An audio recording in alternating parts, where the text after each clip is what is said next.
Hola, ¿cómo está? Muy buenas noches, bienvenidos a esta edición de Entrevista Verdadera aquí por la pantalla de La Red para abordar el que ha sido claramente el tema del día, esta resolución que se ha conocido de la Corte de La Haya que va a entrar en el fondo de este diferendo que tenemos con Bolivia y la solicitud de parte de ellos de una salida soberana al mar. Un tema que ha generado muchas discusiones, mucho debate, que por un lado, a la luz de los hechos, pierde por supuesto la instancia chilena en La Haya, pero se han hecho distintas interpretaciones, sobre todo desde el gobierno, que son las que más valen, las más importantes. Por ejemplo, la misma presidenta de la República planteó que Bolivia no ha ganado nada con esto y que este pronunciamiento de la Corte no afecta en nada a nuestro territorio. Y eso es un hecho, porque recién ahora se va a ver el fondo de la demanda que había planteado Bolivia, en un escenario que ayer estuvimos revisando con el profesor José Rodríguez Elizondo y que esta noche conversamos con el integrante de la Comisión de Relaciones Exteriores de la Cámara de Diputados, el diputado Jorge Tadul, que está con nosotros acá. Bienvenido, diputado, a nuestro programa. Muchas gracias por la invitación. ¿Perdimos o no? No, no se puede decir perdimos, o sea, perdimos un recurso. Y perdimos ese recurso en un hecho que yo considero que es bastante serio que ha hecho la Corte. Porque yo le garantizo a usted que Chile en 1948 no habría firmado el Pacto de Bogotá sin el artículo 6. Y el artículo 6 dice claramente que la Corte no será competente para tratar temas que ya fueron zanjados anteriormente a esa fecha por las partes. Por lo tanto, nosotros ya teníamos zanjado el tema, ¿no es cierto?, limítrofe y a perpetuidad, como dice el Tratado de 1904. Y la Corte hizo caso omiso del artículo 6. Es un hecho gravísimo que yo creo que todos los integrantes del Pacto de Bogotá en este momento deben estar mirándolo. Ellos se declararon competentes y eso, a mi juicio, es serio. ¿Y ese tema para usted, de acuerdo al análisis que usted realiza, daría para una chance de evaluar nuestra continuidad en el Pacto de Bogotá? Ya anteriormente, recuerdo haber escuchado en algún minuto que usted planteaba justamente esa tesis de que si había un revés, sí o sí tendríamos que salir del pacto. Mire, yo planteé esto en el gobierno del presidente Piñera, ¿ya? Y lo planteé mirando hacia futuro, porque si hoy día nos retiramos del Pacto de Bogotá, igual tenemos que seguir defendiéndonos con la demanda de Bolivia. Y por lo menos tenemos para un año dentro. Exactamente. Sí.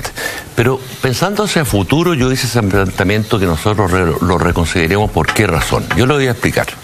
El Perú se demoró 18 años en construir una demanda en contra de Chile. 18 años. Lo fueron construyendo de a poco, reuniendo antecedentes, etcétera. Nadie pensó en Chile que nos iban a llevar a La Haya. Y nos llevaron a La Haya. ¿Y cómo nos fue en La Haya? ¿Cómo juzgó la Corte? Parte en derecho y parte en lo que ellos estiman equidad. Es decir, ¿qué razón tuvieron para limitarle el paralelo a Chile en la milla 80? No hay ningún fundamento jurídico. Ningún jurista puede hasta el día de hoy explicar en qué se basó la Corte jurídicamente, en derecho, para fijarnos el límite. Entonces, tiraron la bisectriz y evidentemente el Perú salió ganando zona económica exclusiva, 22.000 kilómetros, que no deja de ser, ¿no es cierto? Tampoco. Ahora, esto tiene mucho que ver con lo que siempre se plantea de que este tipo de cortes, este tipo de tribunales actúan de manera salomónica. Ahí está el problema. Entonces yo me digo, bueno, al Perú siempre le hemos dicho, firmemos un tratado, un acuerdo, en que digamos que no hay más temas pendientes. No han querido hacerlo. El canciller de Tressigny, canciller de Fujimori en 1991, dijo, no hay más temas pendientes con Chile, pero lo dijo verbalmente, nada por escrito. Entonces, ¿quién me garantiza a mí que en 10 años más no se va a construir otra demanda? Por Arica, por Tarapacá. Nosotros decimos, no, imposible, no vemos por dónde. Tampoco veíamos por dónde cuando teníamos el Tratado del 52 del 54. Entonces, ¿por qué continuar en una Corte que no falla conforme a derecho? Es que en este tema, y lo discutíamos con el profesor Rodríguez ayer, y él nos planteaba un punto de vista que a mí me parece muy atendible, que lo quiero traer esta noche a esta conversación.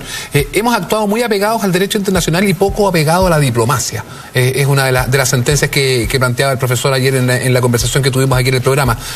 ¿Comparte usted el juicio? Hemos estado muy concentrados en exclusivamente los artículos y en lo que dice meramente el derecho internacional y quizás nos hemos olvidado un poco de establecer un lazo más diplomático en este asunto. Es cierto que somos muy legalistas y nos confiamos mucho en lo que tenemos los tratados, que tenemos el Pacto de Bogotá y como le decía, el Pacto de Bogotá, hoy día el artículo 6 no vale nada para la Corte. Entonces, yo creo que hay un componente político, digamos las cosas como son. Hay un componente de presión pública también, si los jueces no son inmunes a la presión pública. Entonces, Bolivia ha sido exitoso en hacer una buena campaña comunicacional.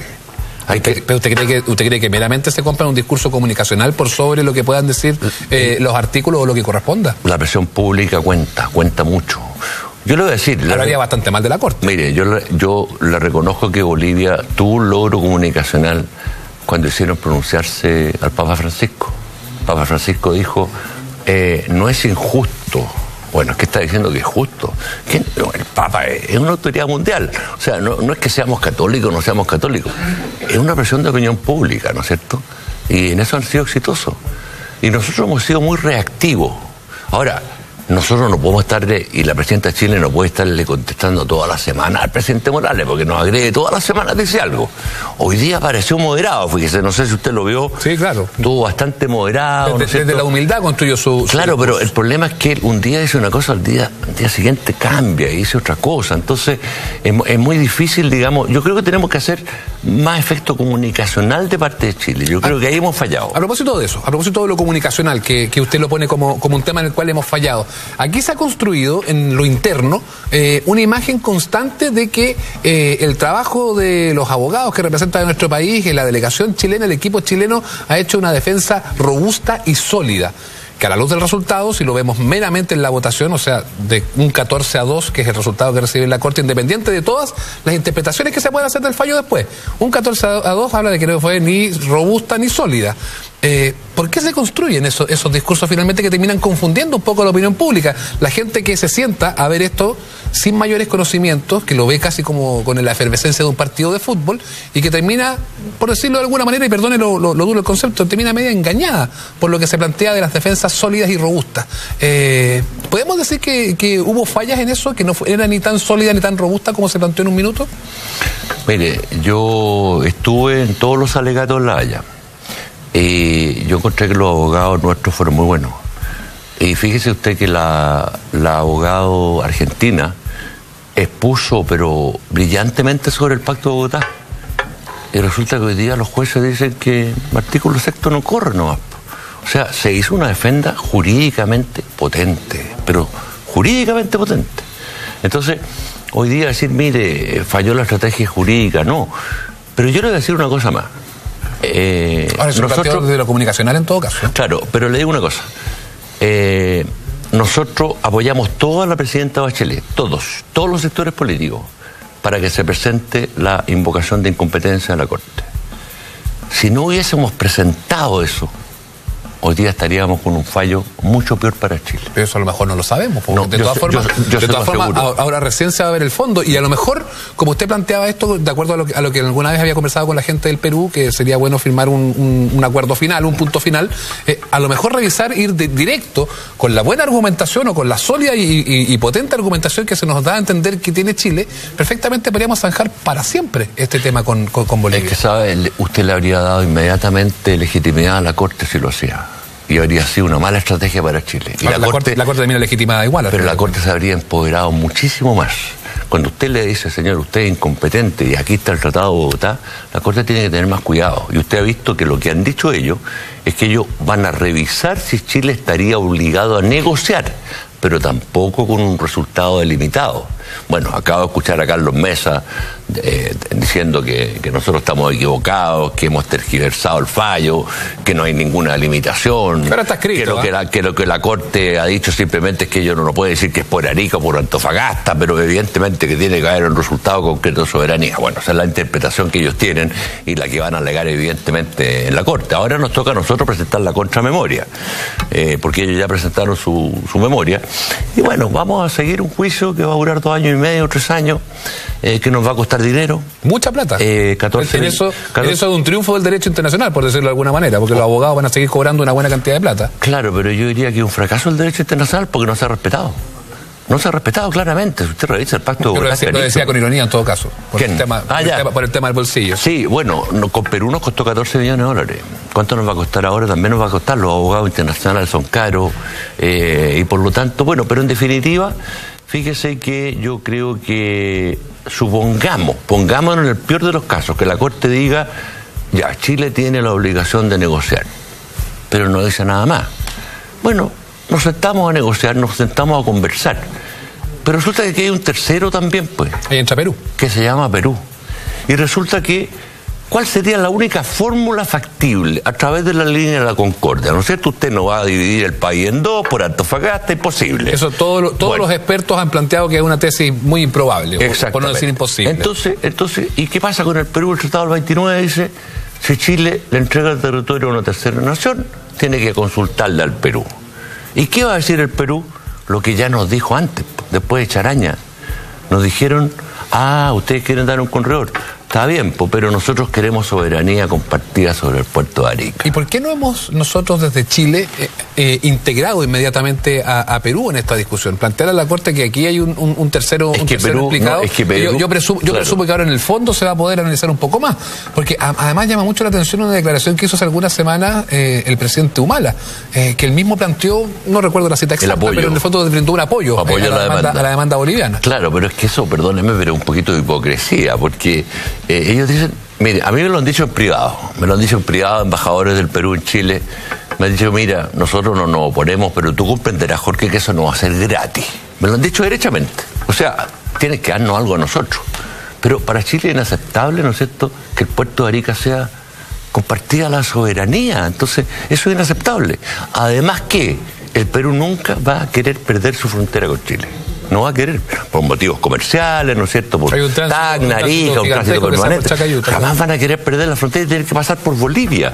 Entonces ellos dicen, no oponemos, ¿no es cierto? Un tema bilateral, ojalá le vaya bien a Bolivia, pero eso no es cierto. Y ellos nunca lo van a querer aceptar. Ahora, pensando en que lo que hoy, independiente de la interpretación, y quiero ir después a que vayamos a ese fondo de este fallo de hoy, que tiene que ver con esto de que se acota y que finalmente lo que plantea la Corte, y que eso está escrito, independiente de lo que puedan decir de las interpretaciones desde Bolivia, en el fondo lo único que podría llegar a obligar en algún minuto la Corte es a que Chile y Bolivia se reúnan y que conversen y que dialoguen y que busquen un acuerdo. Bolivia plantea soberanía o nada. Y Chile dice, no vamos a entregar soberanía por ningún motivo. Así es. Entonces, ¿cuál es el sentido, el fondo de quizás prolongar esto por tanto tiempo si ya hay una idea preconcebida que tiene la Corte y que perfectamente, en vez de dilatar esto por 2 años, 3 años, que está dentro de la reglamentación, ¿por qué no, de una vez por todas, y vuelvo al tema de la diplomacia, intentar una resolución desde el punto de vista diplomático? O sea, al final de cuentas, la Corte lo que va a hacer es decir, casi como los niños en la inspectoría, decirle, niños, júntense y tomen un acuerdo, dense la mano y de aquí en adelante convivan. Claro, es que usted lo ha dicho, las posiciones son antagónicas. Nosotros tenemos la mejor disposición para que Bolivia tenga el mayor acceso, y que lo ha tenido por 110 años, 110 años que ha tenido pleno acceso al mar. A los chilenos les cuesta $100 millones al año las garantías que se le dan a Bolivia. Ellos dicen que están enclaustrados, no es efectivo, no están enclaustrados. Y les ha ido bien, están creciendo al 5%, les ha ido bien a Bolivia. Entonces, toda esta cosa, entonces nos encontramos siempre con que ellos dicen, sí, pero lo queremos con soberanía. Y nosotros decimos, no, estamos de acuerdo en mejorar incluso las condiciones que tienen, pero sin soberanía. Y yo le diría lo siguiente, si usted llama a un plebiscito, porque ningún presidente de Chile va a ofrecer soberanía sin consultarle a las chilenas y chilenos, ¿no es cierto? Entonces, que se haga un plebiscito en Chile. Usted vio las encuestas. Hoy había una encuesta en el Mercurio, que era lapidaria. 86% de las chilenas y chilenos dicen que no entregar soberanía. Entonces, ¿usted quiere ir en contra de todo lo que viene a los ciudadanos? No podemos. Entonces, si un presidente de Chile o presidenta de Chile dice, ya, le ofrezco soberanía, que se haga un plebiscito. Y ahí se toma la decisión. Ahora, cuando uno entra en este fondo se da cuenta, claro, que finalmente ahí, y eso ya desde el punto de vista de la interpretación, hay una suerte de triunfo, una victoria pírrica, si usted quiere, en este asunto, independiente de que la visión.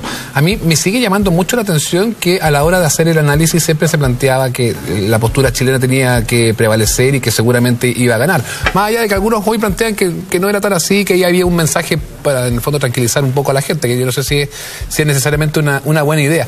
¿Por qué esta interpretación que se hace de este triunfo secundario, si se quiere, por qué no se hizo desde un principio? Se planteaba que a lo mejor la Corte efectivamente podía hacer eso. Fue muy sorpresivo y es finalmente una lectura o una suerte de leguleyada que se puede plantear como desde el punto de vista del derecho, que aquí nos estamos agarrando de esta situación pequeña para dar una sensación de un triunfo ante la opinión pública al menos.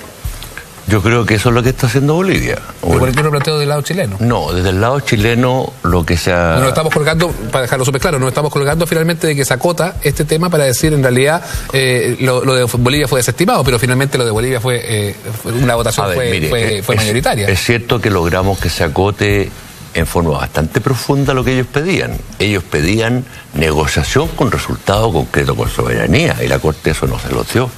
La Corte eventualmente negociación, pero sin resultado concreto. O sea, es muy diferente a lo que pedía Bolivia. Te lo pregunto en simple entonces, sí. Pero lo tenemos de rebote, para preguntársela súper en simple. Ya. Porque nosotros, finalmente, la visión chilena era que no tenía competencia, y eso es lo que la Corte termina desestimando. Y eso es lo que se veía en esta ocasión. Bueno, esa situación yo creo que no estaba en el equipo chileno. Lo que pensaba el equipo chileno es que la competencia eventualmente la Corte la iba a decidir al final. O sea, iba a decir, entremos al fondo, escuchemos las partes y nuestra competencia la decidimos al final. Yo creo que lo que sí fue sorpresivo es que la Corte dijera desde el principio, soy competente. Ahora, ya hablamos del tema del Pacto de Bogotá, yo creo que eso es un peligro para todas las naciones. Es decir, ahora quedan inseguras las fronteras de todas las personas, de todos los países. Porque usted va a tomar aunque no diga Bolivia que el Tratado de 1904, pero está fijado ya por las partes, se solucionó el tema perpetuidad. Entonces, cualquier nación hoy día va a poder llevar un tratado centenario a la Corte, y la Corte va a decir, sí, estoy competente, veámoslo, abramos el proceso. O sea, la incertidumbre que ha generado la Corte, a mi juicio, es bastante grande. Tenemos un hashtag, por supuesto, para que usted participe con nosotros a través de las redes sociales. Es el hashtag El Gato Opino EB, para que pueda hacer las preguntas. Aquí se las vamos a traspasar al diputado Jorge Talú, que nos acompaña esta noche aquí en Entrevista Verdadera. Gerb, así se llama en redes sociales, dice, ¿tienen en mente remover al agente chileno Felipe Bulte desde la Corte Internacional de Justicia de La Haya? Hubo una respuesta de parte del ministro Burgos al respecto hoy día. No hay ninguna razón para aquello. Yo creo que el embajador Bulne ha hecho un buen trabajo y el equipo chileno ha hecho un buen trabajo. No hay ninguna situación para siquiera pensar en removerlo.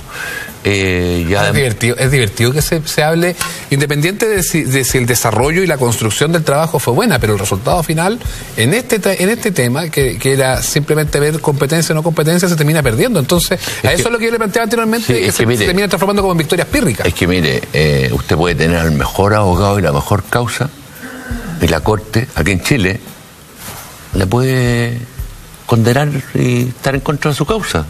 O sea, no porque el abogado falló, no es porque la causa suya era mala, los jueces pueden tener una totalmente diferente opinión. Pero como le digo... Pero 14-2, por diputado. 14-2. Lo que pasa es que los jueces de La Haya quieren mantener su poder. Pues. Entonces, eso es complicado para la comunidad internacional, es muy complicado. Yo le digo claramente una cosa.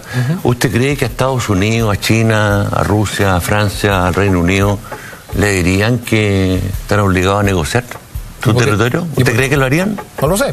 ¿Y por qué tenían? Evidentemente que no lo harían. Pero ¿por qué tenían que tener en este caso una posición favorable sobre Bolivia versus Chile? En un caso que son dos países relativamente similares, que están dentro de una comunidad, que no tienen un rol de potencia uno sobre otro, que es lo que usted plantea. En el fondo, que me da la sensación de que lo que usted quiere decir es que la Corte le tendría un respeto distinto a una gran potencia. Yo no tengo ninguna duda de eso.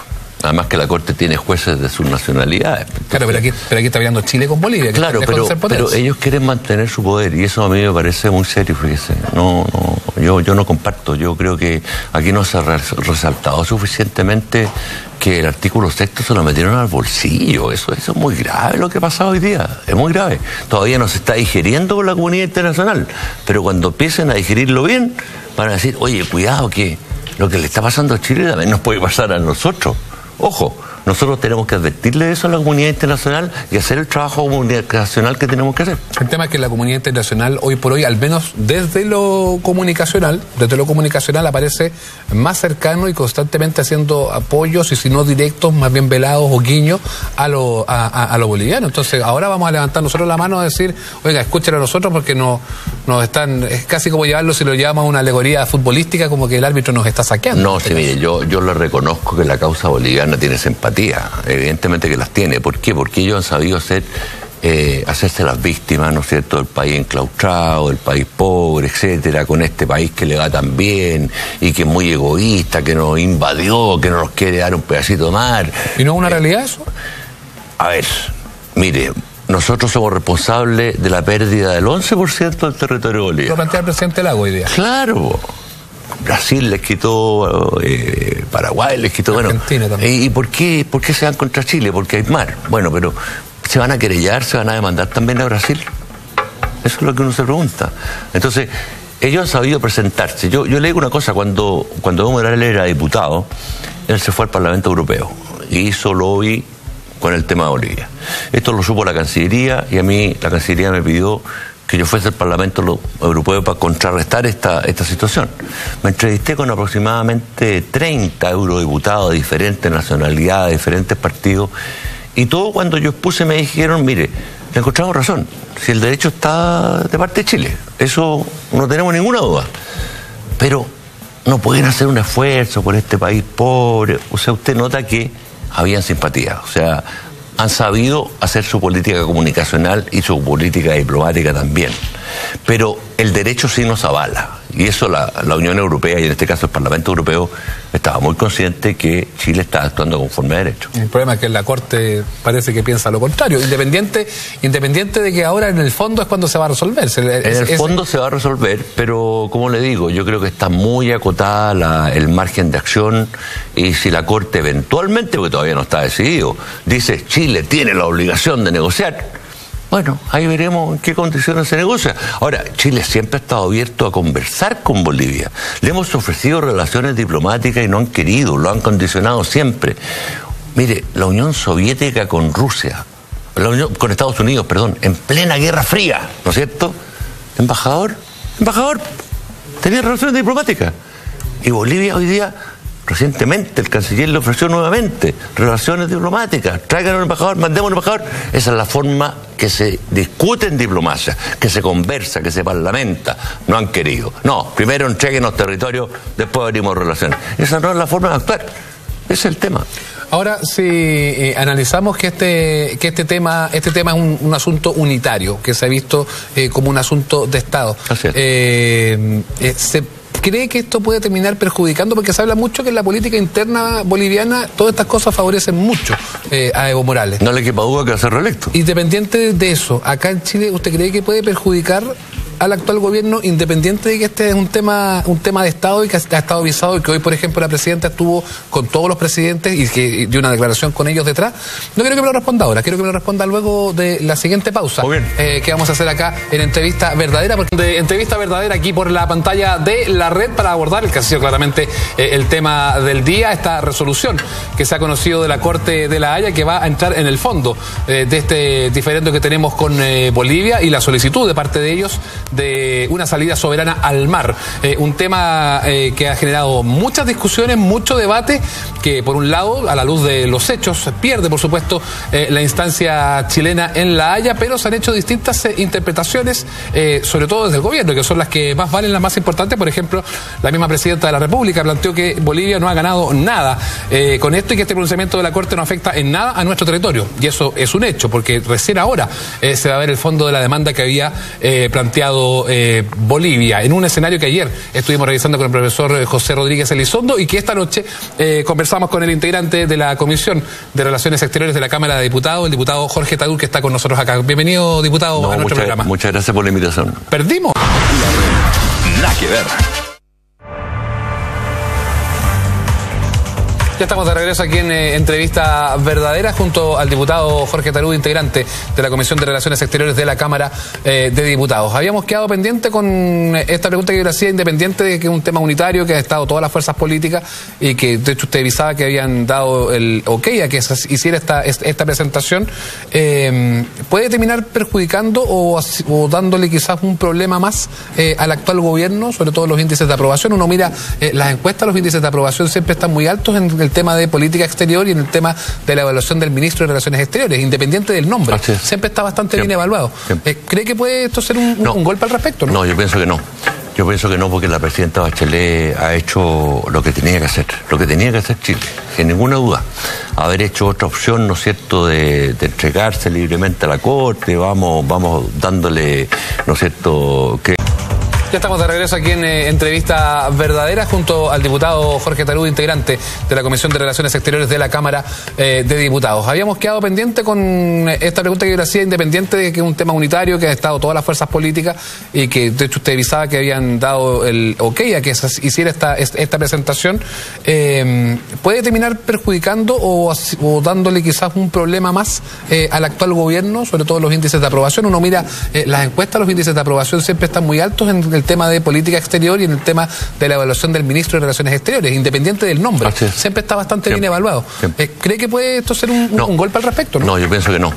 Yo pienso que no, porque la presidenta Bachelet ha hecho lo que tenía que hacer Chile, sin ninguna duda. Haber hecho otra opción, ¿no es cierto?, de entregarse libremente a la Corte, vamos dándole, ¿no es cierto?, credibilidad inmediata. No, la presidenta estuvo firme y tomó la decisión firme. Y yo creo que eso los chilenos lo van a valorar. Ahora, que nos fue mal porque por las razones que explicamos, porque los jueces claramente no respetaron el Pacto de Bogotá, ese es otro problema. Pero la presidenta hizo lo que tenía que hacer y recibió el respaldo unánime de todas las fuerzas políticas con representación parlamentaria.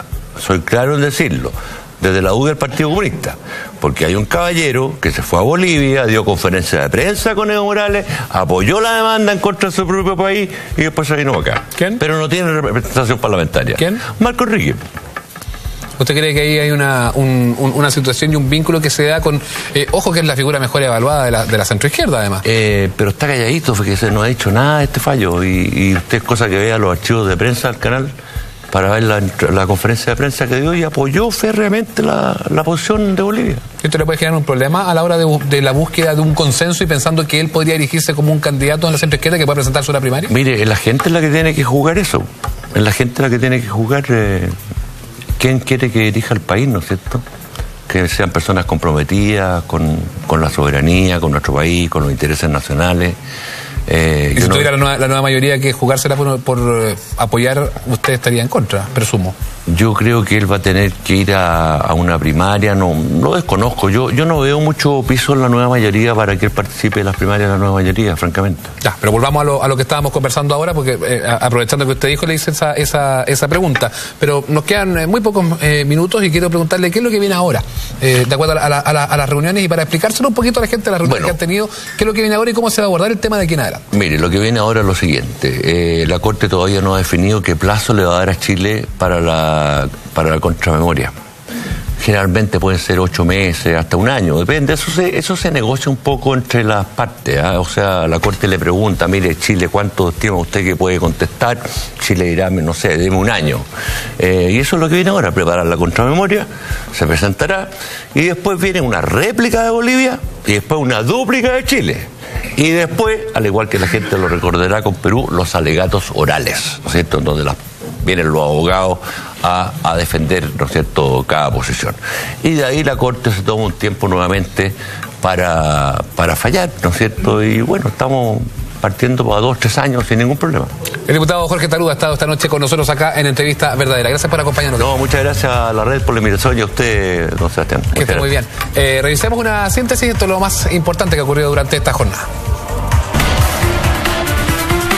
La Corte Internacional de Justicia de La Haya rechazó la excepción preliminar presentada por Chile ante la demanda marítima boliviana y se declaró competente de conocer el fondo del caso. Decisión por la cual se retomará ahora el juicio inicial del litigio presentado por Bolivia el pasado 24 de abril de 2013 y se fijarán próximamente los plazos para que Chile presente su contramemoria. La Haya recuerda que La Paz apoya su demanda en virtud del artículo 31 del Pacto de Bogotá, mientras que Chile afirma que en virtud del artículo 6 del mismo pacto, la Corte no tiene competencia para pronunciarse sobre el diferendo boliviano. El subsecretario del Interior, Mahmoud Alewi, encabezó esta mañana una mesa de trabajo que busca crear el primer centro sismológico mundial de alto nivel en Chile, con la finalidad de aprovechar la amplia experiencia sísmica que tiene el territorio en materia de terremotos. El subsecretario del Interior recordó que Chile es el país más sísmico del mundo y que el objetivo del Estado es resguardar las vidas humanas en base al conocimiento alcanzado hasta ahora. El decano de la Facultad de Ciencias Físicas y Matemáticas de la Universidad de Chile, Patricio Aceituno, agradeció la realización de esta instancia y destacó que Chile es un laboratorio natural.